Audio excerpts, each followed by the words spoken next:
Back with our Sunday Brain Trust, Politico's Rachel Smolkin, Boris Epshteyn from the Daily Caller, and Christine Niedermeyer from the Straight Scoop Politics blog. Thank you all again for coming back. Rachel, I want to start with you and your headline for next week. What's it going to be? Cranky Congress heads home, leaving a lot of unfinished business and some interesting fights for us to watch. Storylines developing over the month of August. How big will Obamacare be? How much are they going to hear from constituents back home on that and their efforts to defund that? And the other, of course, is immigration. Will we see angry town halls over immigration pushing either for action or for non-action on that issue? And a lot of which people assumed that they would have at least started dealing with before they left for recess. And of course, now we'll see all of it once they get back. All right, Christine, what's your headline? My headline is, will Anthony Weiner cut a deal? People have been watching him plummet in the polls from first place to fourth place. He is going down in flames, but knowing Anthony Weiner, he doesn't want to completely disappear. So he's got some time now. 5 weeks is a long time in primary electoral politics, as Boris knows as well.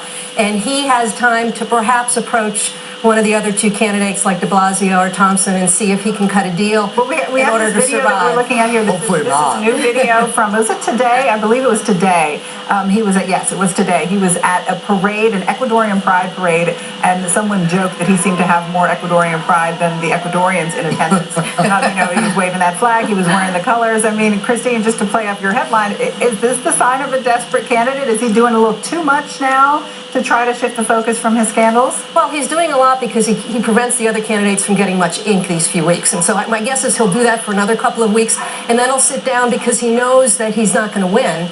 And he knows even if he did become one of the top two, he would lose in 2-to-1 matchups. So he needs to figure out which one of the other candidates need his support, particularly among the black voters, because he has the 24% support of blacks that are supporting him. It's interesting you mentioned that because surveys have found that black voters are more forgiving. So if you need forgiveness, that's definitely the group to go to. Okay, I want to get to your headline. Well, can I comment on that? Absolutely.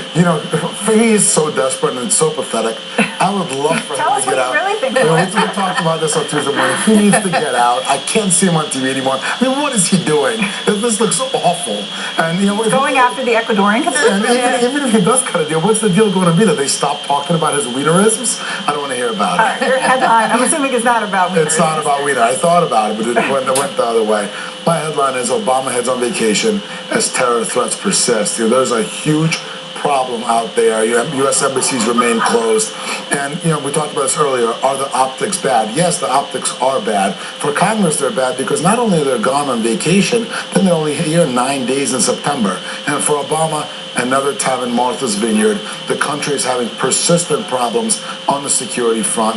I think we all hope is that these issues become solved and that the terror threat is lifted and the embassies do reopen. But for embassies and consulates of 22 countries to remain closed, John Kerry had a problem when he was photographed on a boat during a huge security issue. I think it will be a problem again for Obama to be photographed in Martha's Vineyard if, God forbid, something happens, or even if there's a threat that is very specific. So if I were him, I'd reconsider going on vacation if U.S. embassies and consulates remain closed. I want to switch gears here for a minute. Let's turn to baseball. Rachel, I want to ask you about this. NBC News has learned that Major League Baseball is expected to suspend Yankee star Alex Rodriguez on Monday over his ties to the now defunct drug clinic in Florida. But what do we really know about what he's done? New York Times columnist William Roden writes about what he calls MLB's heavy-handed approach, saying Rodriguez should challenge the credibility of the evidence. If Major League Baseball has compelling evidence, force the league to show it.